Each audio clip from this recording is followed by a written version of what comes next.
I will call the meeting to order here at 8:06 a.m. We got a few things to discuss. First one is jumping in with the SPED Stabilization Fund policy.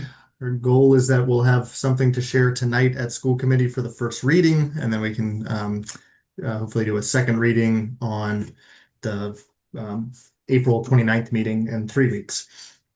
So I sent over yesterday because we just hadn't connected with Megan, Winston, Katie, John, and me, just trying to talk about the draft policy that this group put together previously.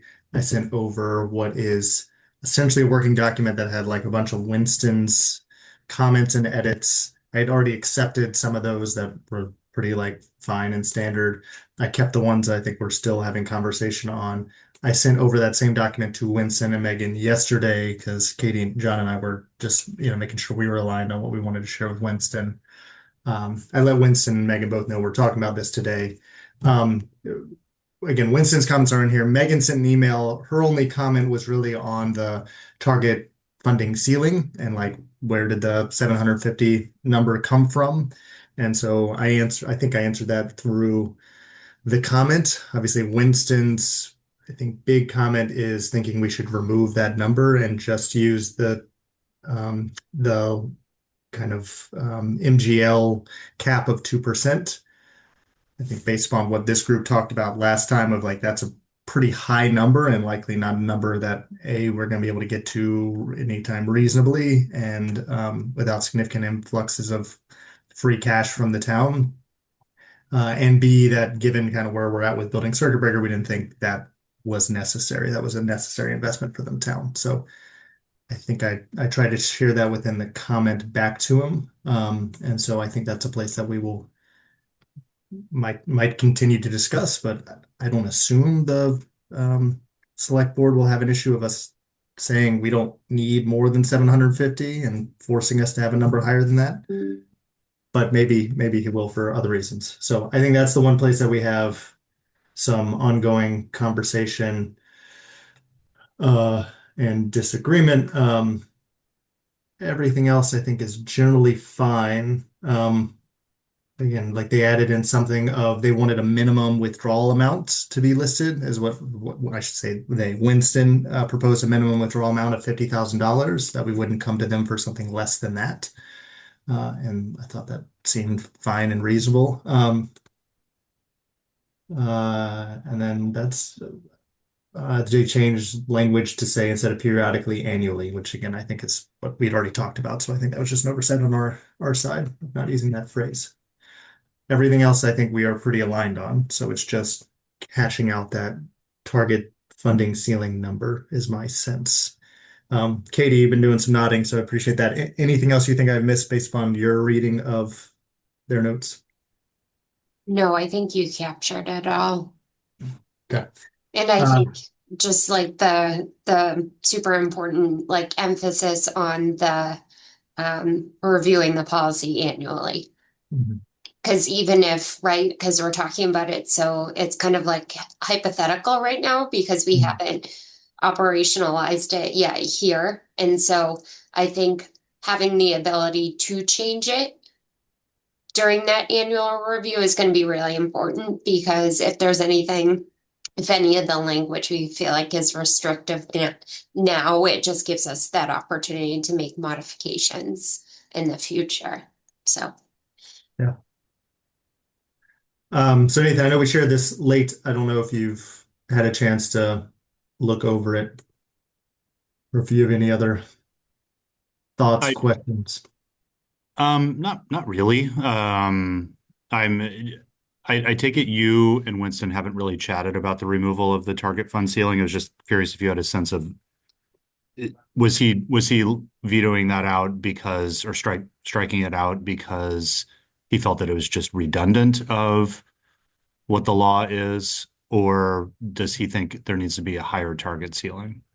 Yeah, I'm not sure.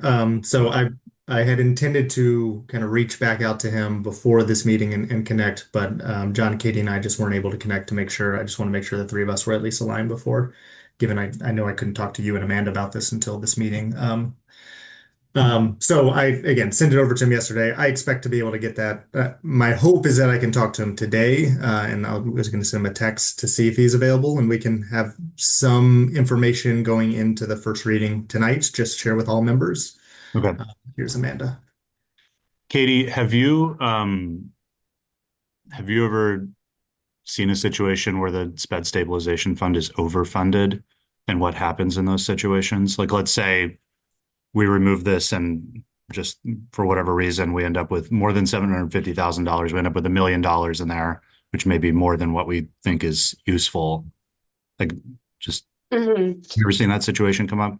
So the districts that I was in, the funding ceiling, we did use Mass General Law, the 2% of net school spending, which is typically significantly higher than the 750,000 that we had as a funding ceiling.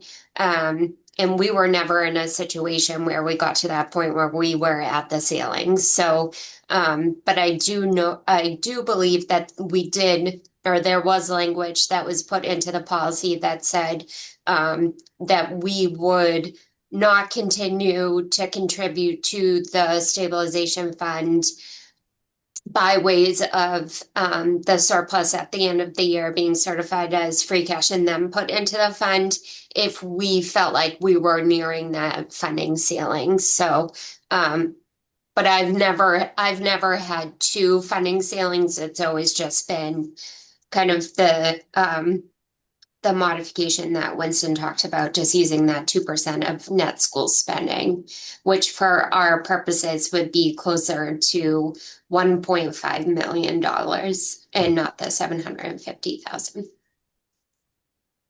Well, so maybe we should just, because I mean, would your recommendation, Katie, be that the policy, the funding ceiling be the legal limit? I think we landed on 750 through some sort of calculations on our part.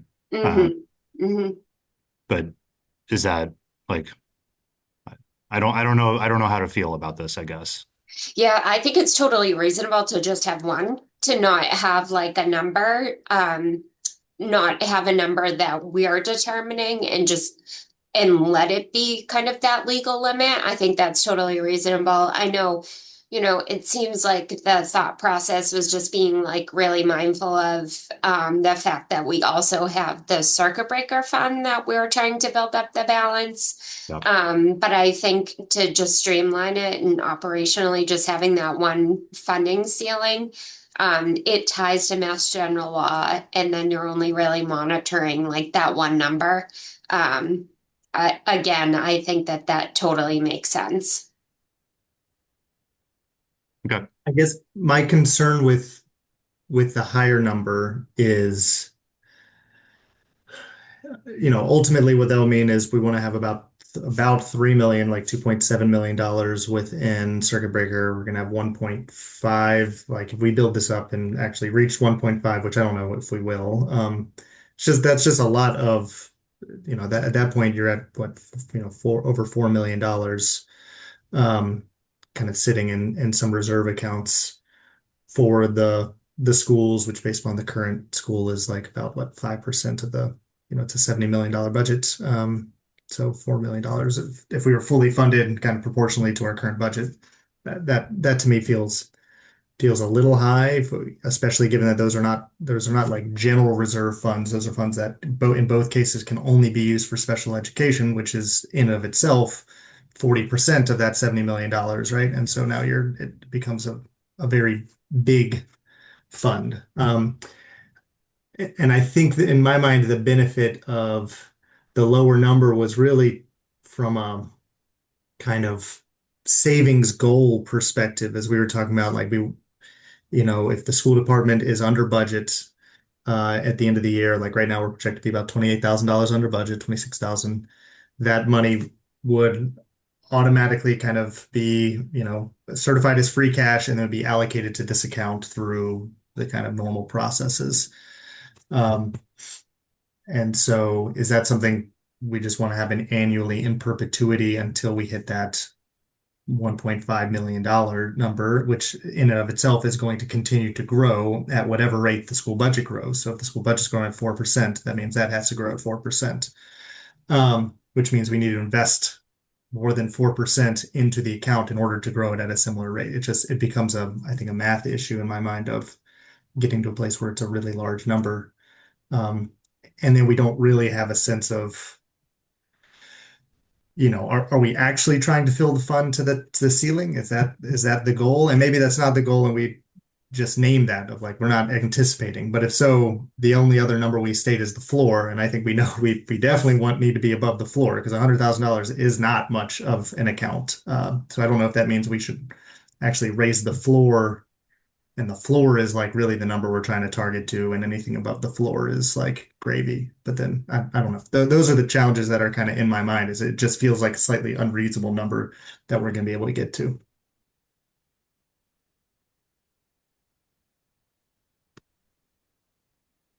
I think that it does feel like a big number, but I think that that's okay. Like I truly do. And I think that um, when we think about having fully funded stabilization, fully funded circuit breaker, like that's the goal, right? That's the financial stability. That truly is the goal of where I think ultimately I would love to see us be.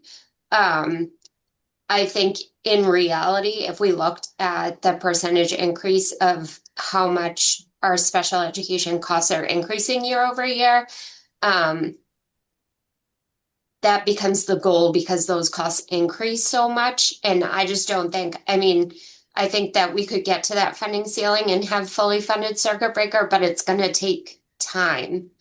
And um, like I hear all of those concerns, but I think that I have so many concerns kind of on the other side of saying there is the real situation where we may have to use that money because we aren't fully funded in circuit breaker. We know our costs, the special education costs are growing exponentially more so than inflation and some of the other cost increases that we see in the school department. So I totally I hear those concerns, but I just think from kind of like when I think about the history of the expenses and kind of like the ultimately the goal of having those two accounts, I think it's okay to really shoot for that higher number, knowing that in reality we may not get there for a number of years, if ever, because our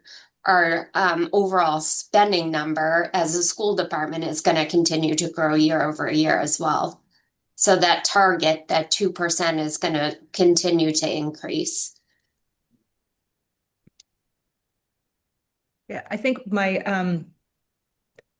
it feels a little better. Like I hear what you're saying, Mark, and I think it is a big number, but the 750, sort of to Katie's point, if costs increase, the 750 feels sort of not arbitrary. I mean, I know how we got there, but then does that number become less relevant in future years, or do you or is it then that you're revisiting that number year over year versus if that cap is that percentage, then you don't have to do that. Like you don't have to revisit what the number is and is it a relevant number? So I think I'm okay with having just that one and then it's not necessarily up for discussion every year if that's the right number, as opposed to like that's sort of the set number that's the ceiling already based on, Mass General law. So but I don't feel passionately about it one way or the other. It just seems like a good measure. It's a good number just because it's already established, I guess is the way. Mhm. And we will revisit it every year anyway, because the policy Right. says we have to revisit it every year. And so I think, and that's to me, this is the most important part of this policy. So if we feel like the target funding ceiling is not right or we need a different number, we can always do that.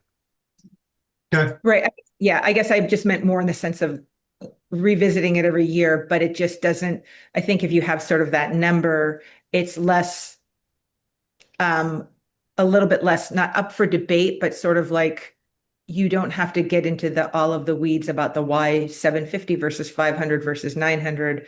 Do you know what I mean? I mean, you can still do that, but I just feel like it gives you a good ceiling. But again, definitely needs to be revisited. Uh, okay. Well, then it sounds like the group agrees with kind of Winston's note here, so I can make that change to say the target funding ceiling for this fund shall not exceed 2% of the annual, or should I say shall be 2%? I mean, we should talk about it at school committee tonight too. Mhm. Yeah. Yeah, I will obviously, but I think bringing this forward, what the current language is. I think do we still want to, oh, this was another piece that Winston added was if the fund balance drops below the floor, the town and school shall formulate a plan to restore the fund to the identified target funding. See, this is where he says target funding ceiling within 2 budget cycles, which again, it's just if the target funding ceiling is 1.5, that's not possible. Sounds like we'll do that. Wouldn't it be above the target funding floor within 2 budget cycles? Yes, we could do that. The two.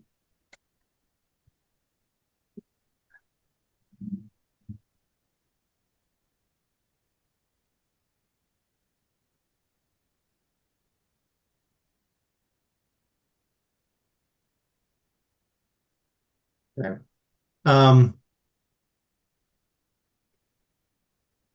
The other one is, do we want to make the language here more explicit that what we're saying is that the standard practice is the town would allocate, again, that what we are proposing, I think this is what we talked about, but what we are proposing is that the standard practice is any leftover funds, any surplus within the school budget, the standard practice followed by schools, select board, and therefore, we'd have to talk through warrant committee and town meeting because it goes through those pieces, but that would transfer from into free cash and from free cash into this account. Yeah. Okay. So I think maybe I might make this. Well, I mean, I don't, we can't mandate it within the policy, obviously. It's going to be, select board discretion, I guess, but I can try and write something that just makes that slightly more clear. I left that in a note to Winston over here. Mhm. But I will clean that up. We agreed on. Okay. So I will clean up this language a little bit. I'll send an updated version and I'll drop school committee folder tonight for everybody for first reading. And I'll email out the group to let them know that I've done that. And then I'll also send it back over to Winston and Megan with the updates. And just highlight kind of the one piece that we just want to make sure we finish aligning on. Great. Thanks, Mark. Thanks, Katie. Thank you. Yeah. Any other questions folks have on this? Thank you, Katie. Next up, circuit breaker reserve fund policy. So this has been in the folder for a little bit. It was drafted just to somewhat mimic the SVED stabilization fund. So hopefully the formatting looks pretty similar. So I don't know if folks have had the opportunity to kind of read this over or if it'd be helpful to kind of read through this collectively right now. Yeah, Katie. I got a brief, go ahead. Go ahead, Katie. Sorry. I just wanted to, if it's okay, just provide a quick update on circuit breaker, just kind of the circuit breaker reimbursement program to Mark. Is that okay? Yeah, sure, we can do that now. Okay. So there is a supplemental budget for fiscal year 26 that is working its way through the state. And so there's an additional $32 million that is being allocated to the fiscal year 26 budget for circuit breaker. And the goal of that is to increase the transportation reimbursement. So right now it's at 61% for this year. And the goal is to be at 75%. So the supplemental budget is just $32 million that would allow the state to increase that reimbursement to be essentially fully funded at the 75%. What that means for us is that we could potentially be receiving $259,000 additional in circuit breaker reimbursement for fiscal year 26. That's similar to the process that happened last year too. If you remember, there was a supplemental budget at the state level that worked its way through, and that payment came to us in July, and that payment was larger last year. It was closer to 450,000, and that enabled us to close a portion of the deficit that we had for last year. So that was really important to us. So I just wanted to let you all know that I kind of just found out about that recently, and it seems to be kind of moving its way similar, with a similar timeline as last year. So I think it's just important because it's just more money that we could potentially have. And then there's also just some advocacy to increase the circuit breaker reimbursement to 90% for next year.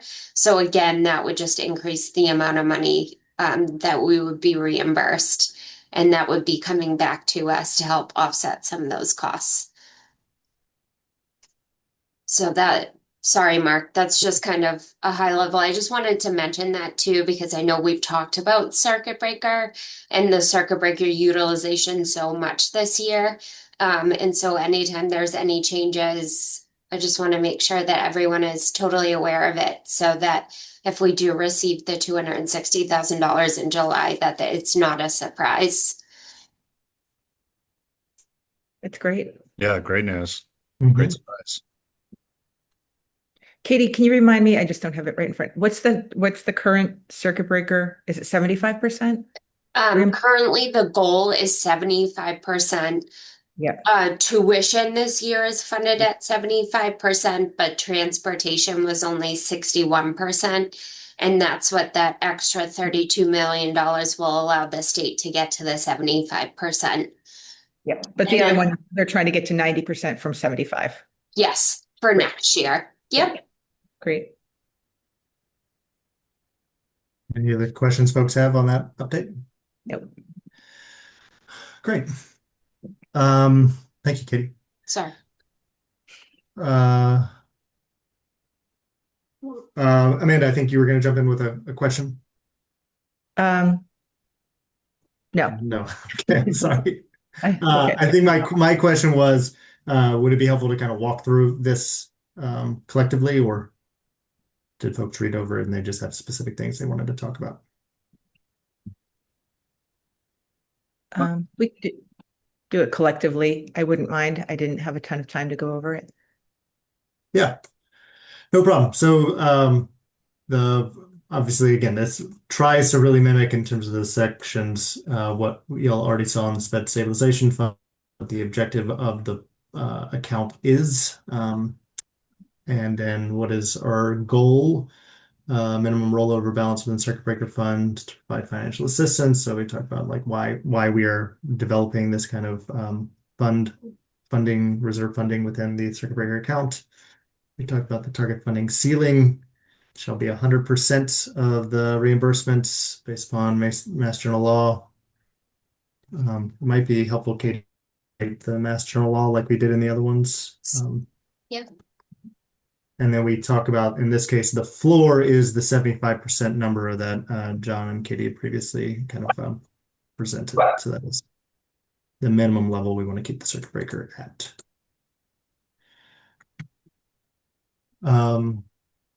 Transfers out. So we talk about like the restrictions around what the funds can be used for, again, based on Mass General Law. And the reporting process, which is pretty similar to the other account.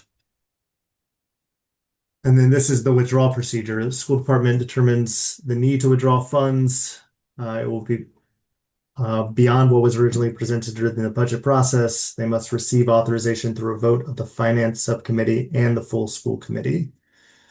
If the requested withdrawal pulls the funding level below the floor, the school department must present a plan showing how they will get the funding level above the floor in future years. And then also each year, the school department will report on the circuit breaker utilization and projections to the finance committee and the full school committee as part of the annual budget process. Just trying to institutionalize those norms, which we've started to do. And then this is just a similar kind of confidentiality note, given that this is still similar to the other account relates to special education. Yes, Nathan. So I know this is a hypothetical, at least in the near term, but I could imagine a scenario in which, through a confluence of circumstances, we have, let's say, in a few years, we've hit our target funding floor, and maybe we're somewhere in between the floor and the ceiling. And through a confluence of circumstances, we are somehow on track to like exceed the ceiling. Like expenditures are lower than expected, I guess, in a given year. Mhm. Like how likely is that? Is that an absurd scenario? And um do we I know we try to probably manage against that during the budgeting process, but if there are lower than expected costs in a given year, it's not exactly clear to me how we manage around that. Is that question clear? Yeah, you're asking just what if we, again, what is the process if we're projecting that we're going to go above the ceiling, right? Because Yeah. if we go above the ceiling, my understanding is we have to give money back to the state, right? The state will not allow us to carry it over for an additional fiscal year, so we have to kind of reimburse them. My reading of this in this scenario is that in that case, we would want to withdraw if there are funds available to kind of pull, because circuit breaker is only a reimbursement of a certain amount, right? There's usually within a given year more than what we got reimbursed from circuit breaker the prior year. So my sense would be that the school department in that case would come to the school committee, say, hey, here's the scenario. We might be above the ceiling target, and so we need to withdraw additional funds from circuit breaker in order to stay below that, which should be a boon budget that we haven't had the luxury of having recently. Yeah. We want to withdraw an extra 200,000 to stay below that ceiling. And then based upon this, again, because that's an allocation beyond what was presented within the budget process, finance and school department need to vote on that to approve that, which I assume they would, because otherwise we're just losing that money. That is my read of that scenario. I mean, there could be a situation where our reimbursement last year and our expenditures within the current year are so disconnected that we're already at that 100% kind of cap that we just can't find the costs associated. And in that really unlikely scenario, we would just have to send money back, but we would still be at the 100% cap for the circuit breaker account, and there would be no negative effects to the school budgets in that scenario. It's just that it would be funding that the town didn't utilize in other ways. But Katie, please correct me and jump into your thoughts. So if we go over the 1 year, if we carry more than 1 year of reimbursement in circuit breaker, the whatever the excess is that we're carrying gets closed out to the general fund of the town. So it doesn't go back to the state. We keep the money within the town. It just gets closed out to the general fund budget. So it essentially it becomes like it would go to free cash. And then the town would certify it as free cash. So the town would essentially record it as miscellaneous revenue on their side. And then so it almost acts as if we had a turn back in our operating budget. That's what would happen on the circuit breaker side if you had more revenue at the end of the year, more than the 1 year of a carryover. And that's something where I actually had that happen and it was like $30,000. It just gets turned back to the general fund of the town. So it's the other way that we could handle it is if we knew that we were going to have more than the 1 year in reimbursement, you can just use whatever you need to for a circuit breaker. And then you would be carrying that balance in your operating budget. And then that essentially would get rolled back to the town as end of year surplus. And then because we have this sped stabilization fund policy, if that is memorialized, then that end of year surplus would be certified as free cash. And then that would go into our sped stabilization fund. So it's it would be like a good thing to have. The money would just go back to the town and then it would go into another stabilization fund, which would be special ed stabilization in accordance to our other policy. Got it. Okay. And that should all be very predictable. And that should all be something that you should know by March. Hey, our expenses are trending lower than anticipated. We're fully funded in circuit breaker. We may not necessarily need to use it. If the state has another supplemental budget and we are already fully funded and we said like, oh, we may not need that money, it can either be turned back to the town and it becomes free cash, or you use it, you leave the balance in operating, that money gets turned back to the town, and then that money goes into stabilization. Got it. Great. That's better than I thought. Great. Perfect. Thank you both.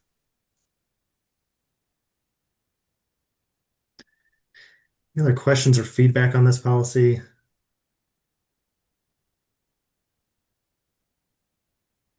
I just have a couple. Oh, go ahead, Amanda. Sorry, I just wanted to say one thing. I do appreciate sort of memorializing the policy, like having it written. I know that in the past, maybe there's been less clarity around the process for this. And I think, or maybe not, maybe that's not the right way to put it, but I do think that having it established that if money is being used from it, that I think just having this vote in place, talking about the process by which the school committee gets involved, I think it adds a greater level of transparency, which I think, everyone would appreciate. So I'm glad that we're doing this and that it's that we have a written policy around it. I think that's really helpful. Sorry, that was go ahead, Nathan. No, I think that's great. I agree with that. I have two just persnickety editorial comments. One, and take them or leave them, Mark and Katie, like whatever you want to do. The second paragraph under objective, I just think like we should just eliminate all that extra language and just say this policy establishes requirements, blah, blah, blah. I agree that it's in alignment with best practices, but I don't know if we really need to say that. And then transfers out, I think only be used, could be all just regular case, unless we feel like we need to say it out loud, unless we feel like we need to yell it. Those are it. Otherwise, I think this is great and extremely useful. I'm glad we have it. Great. Sound like reasonable edits to me, so thank you. All right. Those were the two policies we want to look over. Mark, is the idea we talk about this tonight as well? Yeah, the idea would be that I will add this one also to the folder. It's not already in, obviously. And then I'll email everybody policies and we'll I think they're both listed as first readings for tonight. Is that right, Amanda? Yes. Okay. Can I ask a question about that? And yeah. And you guys might have talked about this, and sorry, I couldn't, my Google stuff wasn't connecting, so I couldn't connect to the meeting earlier. But With respect to the special ed stabilization fund policy, so is this I want to make sure I'm asking right. Is this a policy for both the school committee and the select board, or is this a select board policy that we have taken the initiative to develop and they need to adopt it? It's a joint policy, so it's by both of us because we also have to vote on this. Okay. So given that there is purview for this work under school committee, I think it is also a school committee policy. It's not Okay. something that is solely held at the select board level. So both, but because the fund is jointly managed, it needs to be a joint policy. So we'll again present it. We'll talk about it tonight. I'm still not clear from the emails, and I don't think I asked directly, so that's more on me of like what their anticipated timeline is. There's no way they're going to have this developed by the turnover in their board, and they're obviously having more turnover in their board with two members not returning. So I'm not sure what the timeline is on this. Obviously, Winston and Megan are who we've worked with. They are coming back. So I think the goal is that they will continue to drive towards getting something, hopefully what needs to be the same policy, which is why we're working with them on the development of it, voted on and institutionalized within the select board relatively soon into the next term. But that's another piece I gotta work with them on. Could there be a recommendation that this be done prior to the fall, like if there's a fall town meeting? Just knowing that in that case, like I just think, and obviously it will happen in the timeline that it happens, but I just think recognizing that we're talking about funding it and just, I don't know, not having it. I don't know if there is a town meeting or if there's a special town meeting in the fall. I know oftentimes there is, but just so that it doesn't fall to the wayside and recognizing that we're talking about for the next fiscal, how it would impact, how free cash would be impacted by it. So doubtful that they would have it done prior to this town meeting. Yeah, I mean, I can talk to them about what their timeline is. I don't actually know what their policy development time, like if they also need two readings like we do. And so if it could be done quicker, my hope is they could get something done before they leave for a summer break. But Yeah. Certainly I agree with you. I'm like trying to help nail them down and support them in getting this done by a certain date and, working with them to identify what is that reasonable date for them. Because it definitely won't be that helpful of a policy. I mean, it'll help us still, but it doesn't really help the process if they don't have something, if we're not aligned on exactly what this is going to look like once it leaves us and then goes to them for any withdrawal requests. And does something like this typically go to Nick as well, or do they share it with Nick? Nick has been CC'd on every version Okay. of this that I've sent to them. Okay. So yeah, so he has looked at this. Okay, perfect. Thanks. So, okay, this is helpful to know. So the warrant committee is recommending $500,000 go into the stabilization account. There's going to be an article for that, and we're going to ask town meeting. They're going to ask town meeting to vote on it at the end of the month or in May. Yeah. We won't have a policy in place. Well, the goal is the school committee will. Okay. Well, what does that mean? Like, so we'll vote on a policy. If select board hasn't adopted the policy sort of isn't. Again, it guides our work. It's that handoff piece that then becomes muddled, which having a joint policy makes it clear. But at a certain point, we have to separately as separate boards vote on the policy in any scenario.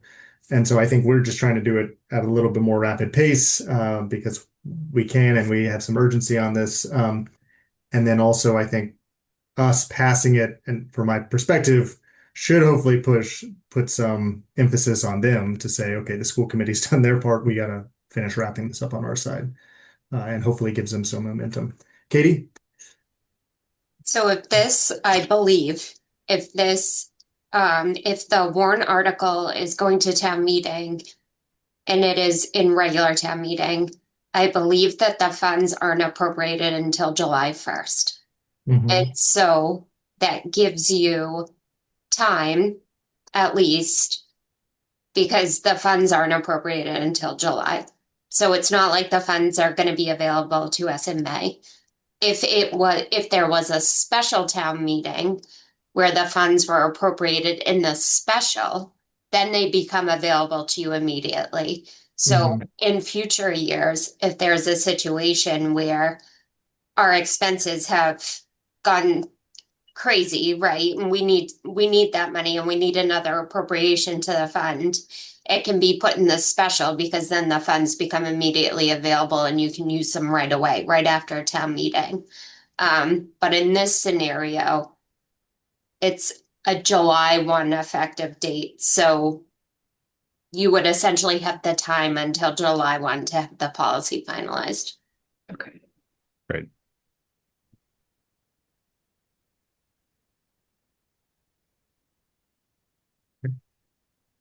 Um, okay. Other questions on that process?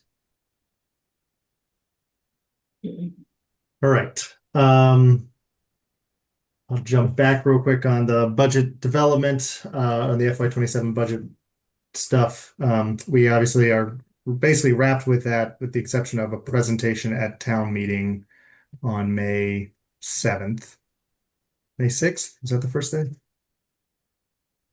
Whatever those first days are. I can't remember if it's a Wednesday or Thursday this year. Um, I think what we'd like to do is put together a draft of some slides similar to maybe what we presented to warrant committee, but especially as it relates to like the stuff Nathan suggested, which is or maybe it was Jay actually, suggested like the highlights at the start and then kind of hit on it at a high level. So I can start trying to pull some stuff together. I don't know if there are other things that, again, Nathan, Amanda, you have thoughts on that we should like definitely hit on, or you think we definitely shouldn't hit on because it's too in the weeds based on kind of what we've shared previously, like just a general thoughts on goals for the presentation to town meeting on the school budget. I don't have a thought initially. I just wanted to share one thing. I know in the past, and I'm trying to remember to what level of detail Mhm. you make available. So, I'm thinking about questions that have come up at prior town meetings. Um, there have been like way past where it's so high level and people are sort of like, where can I get into the weeds of it? Mhm. And so will we share that maybe on the website or someplace where, or to town meeting, like, is there a place where people prior to it can access the budget beyond, like, I remember questions Yeah. last year maybe around like how many students do we have out of district, and it might not be like that level of detail, but it's like they can go and see there's a page where they could see the out of district tuition, et cetera. Because I don't know, I don't think it was last year that we did it, but I know like a year or two before that, a couple of years before that, it was so high level and people were like, wait, I need a little bit more. So I think trying to find that balance of maybe it's not in the meeting, but also being able to point to town meeting where they can go prior to it, if to kind of dig into it. Am I making sense? Yeah, it does. I mean, we obviously have the budget page on the website, which has Right. a lot. I think Right. again, Katie and John really appreciate Yep. all y'all have done for that. I look at the town side, and I don't think they've updated it recently. But again, I love what y'all have done with the school budget page. That's been such a huge improvement. I think the point is a good one, Amanda. I wonder if that's something that we should flag for the moderator, Yeah. and if that can be sent within the moderator's like email to Yeah. say, as she like, or her letter or whatever it is, to say, if you have questions about town budget stuff, here's the town page, school budget stuff, here's the school page, lots of resources to look into Yeah. these things. Yeah. And maybe even like specifically FY, if there's like specific links that we want, because you can also sort of, there Mhm. is a lot of great information, but Yeah, like yeah. specifically look here, because I think that would also um, help, that would facilitate the conversation as the budget is coming up, that people have had the opportunity to do a deeper dive into it, more so than you could get necessarily in the warrant. Uh, Yeah, I just think that that would be helpful. I think you're right. I almost wonder if then what we're asking the moderator share is like the recording of, because the most recent budget presentation is the one we did in the warrant committee, right? And so Right. that is at the top of the FY27 budget documents on there on the town schools page. Yeah. Um, so maybe it's a matter of also like asking the moderator to share the recording of the recent warrant committee meeting, because then folks can watch that full presentation with the questions. I mean, that's as detailed as kind of Right. it gets as it relates to our budget information. Um, Maybe and we we just can look talk a at the bit about, budget page and like just with fresh eyes as people who, assuming you're looking at it for the first time, right? And figuring out what would be most helpful to ask the moderator to share.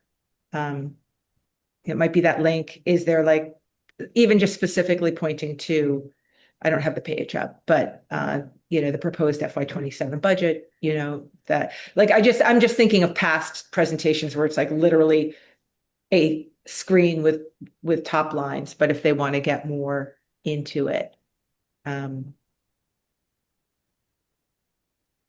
I just yeah, a contribution here. I think at the meeting, at town meeting, I think we should share a good chunk of what was at warrant committee. mhm. Um, the highlights, yeah, okay. Um, I don't know if the budget, maybe I forget what's in every slide, but I don't think we want to. I don't think we obviously don't need to do all of this, but we could condense like the highlights down to a slide or two. Um, Probably people don't need an orientation to like school finances. But then, and Katie, I forget the words, but like basically the sort of break down the 78 million into big chunks, including Yeah, like labor, um, operating expenses, out of district tuition, transportation, whatever, a few things so that we can break it down for people. Talk about circuit breaker. I think that's important. Um, and then maybe be prepared. And another thing, Mark, like, what about just like a district profile? Like, how many students do we have? How many staff do we have? Like, remind people of the scale of the district. It's not like the biggest mhm, district in Massachusetts, but like, we're not some little rural district either. mhm. Um, mhm.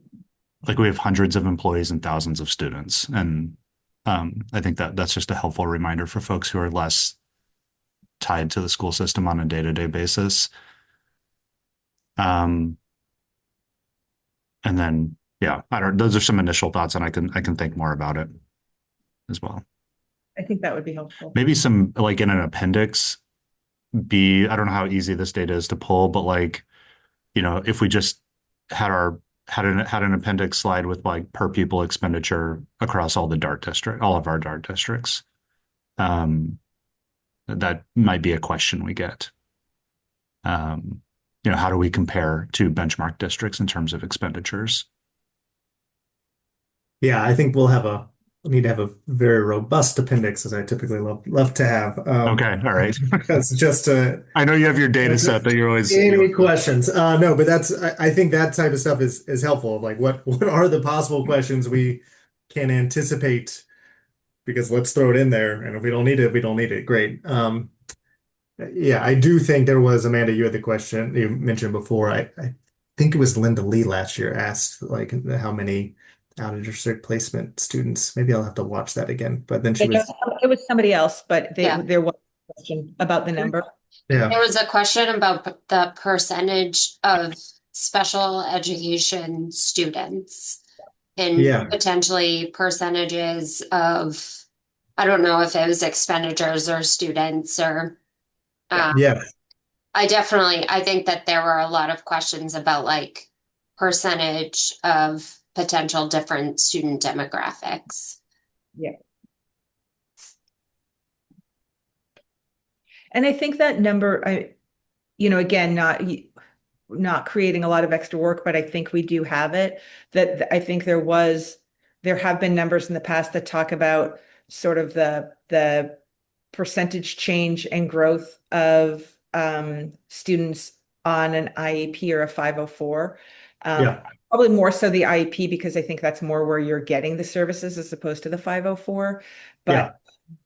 But sort of knowing that there was like pre-COVID, COVID, then they kind of have come down a bit and tapered off, but they're still, it's right around, I think it's like 18 to 20% of the students in the district are on an IEP. And I think that's a helpful number to think about when you're talking about as you're considering a big portion of that percentage portion of the budget. So again, don't need to go into the weeds of it, but having that accessible to say, yeah, 18 to 20% of the students in the district are on an IEP, that points to why the special education, even in district costs are what they are.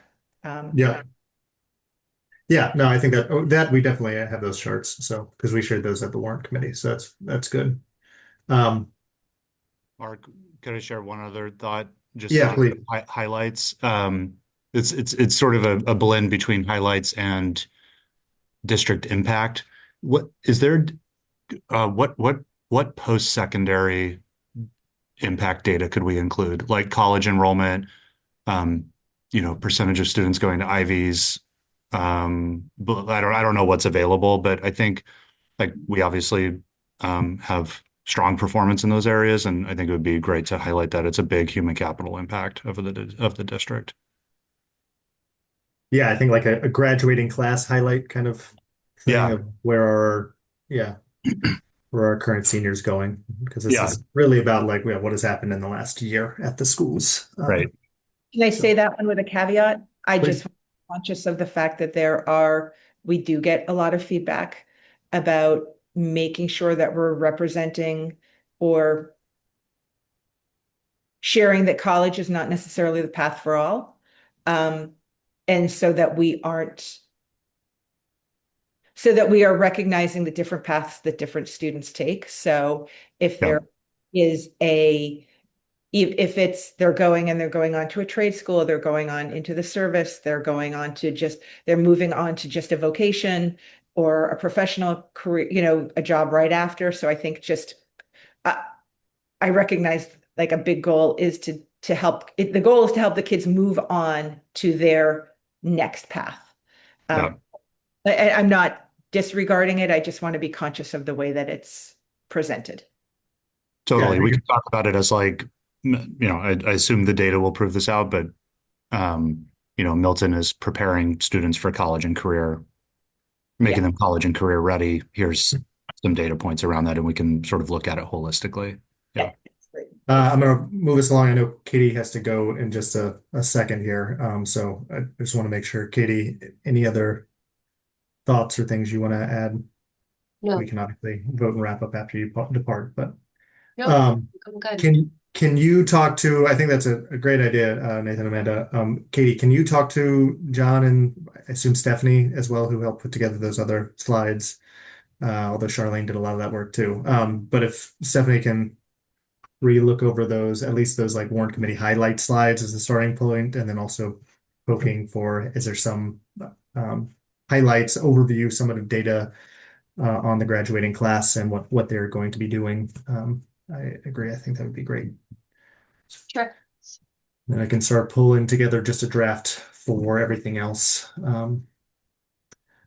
Our next meeting, I think we're back on the weekly cadence. I don't think we have a conflict with next week finance.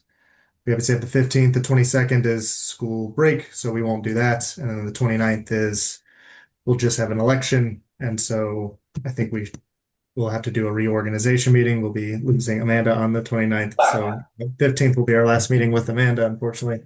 Although you can keep coming in the Zoom, Amanda. I'll zoom in. Yeah.